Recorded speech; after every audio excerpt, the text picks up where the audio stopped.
தமிழ்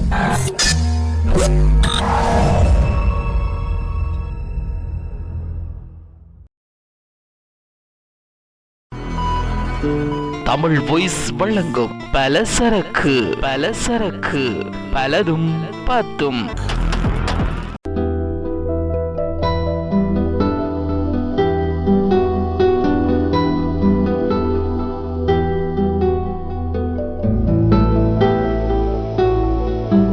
வணக்கம். இது தமிழ் voice.com வழங்குகின்ற பலதையும் பத்தையும் பேசும் பலசரக்கு. இன்றைய பலசரக்கு நிகழ்ச்சியில் நாங்கள் பார்க்க போகின்றோம் உங்கள் திருமண வாழ்க்கையை ரசித்து ருசித்து வாழ சில டிப்ஸ். திருமண வாழ்க்கையை சிறப்பாக இருக்க வேண்டும் என்பதால் தம்பதிகள் சில மணி நேரங்களை ஒன்றாக கழிக்க வேண்டும். ஆனால் அது மட்டும் போதாது.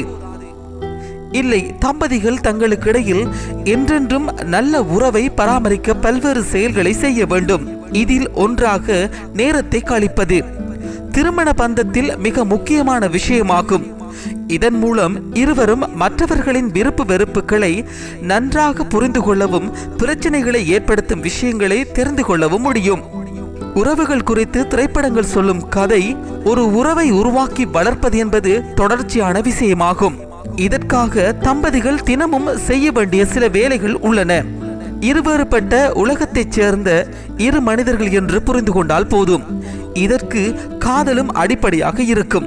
இந்த உறவை சமூகமாக பராமரிப்பதற்கு மிகப்பெரிய அளவிலான மாற்றங்களை ஒவ்வொருவரும் செய்ய வேண்டியிருக்கும். மற்ற விஷயத்தில் நாம் எப்படியெல்லாம் சொதப்புகின்றோம் என்று தெரியுமா? இந்த விஷயத்தை நடைமுறையில் கொண்டு வர விரும்பினால் தம்பதிகள் தினமும் சில விஷயங்களை செய்ய வேண்டும். நீங்கள் விரும்பினால் ஒரு விஷயத்தை அவர்கள் கொண்டிருந்தால் அந்த மனிதரின் மேல் காதல் கொண்டிருப்பீர்கள். எனவே நீங்கள் இருவரும் சேர்ந்து ஒரு செயலை செய்வது என்பது ஒன்றும் கடினமான செயலாக இராது. அதற்கு தினமும் சில விஷயங்களை தம்பதிகள் பின்பற்றி வந்தால் உங்களுடைய உறவை நன்றாக உருவாக்க முடியும். இங்கு தரப்பட்டுள்ள ஐடியாக்களை முயற்சி செய்து பாருங்கள். இவற்றில் சில உங்களுக்கும் கூட பயனுள்ளதாக இருக்கும். இன்றைய பலதையும் பத்தையும் பேசுகின்ற பலசரக்கு நிகழ்ச்சியில் நாங்கள் பார்த்திருந்தோம் உங்கள் திருமண வாழ்க்கையை ரசித்து ருசித்து வாழ சில டிப்ஸ். நாளை மற்றுமோர் பலசரக்குடன் உங்களை சந்திக்கின்றோம். அதுவரையில் தொடர்ந்தும் இணைந்திருங்கள் தமிழ் voice.com என்ற எங்களுடைய இணையதளத்தோடு.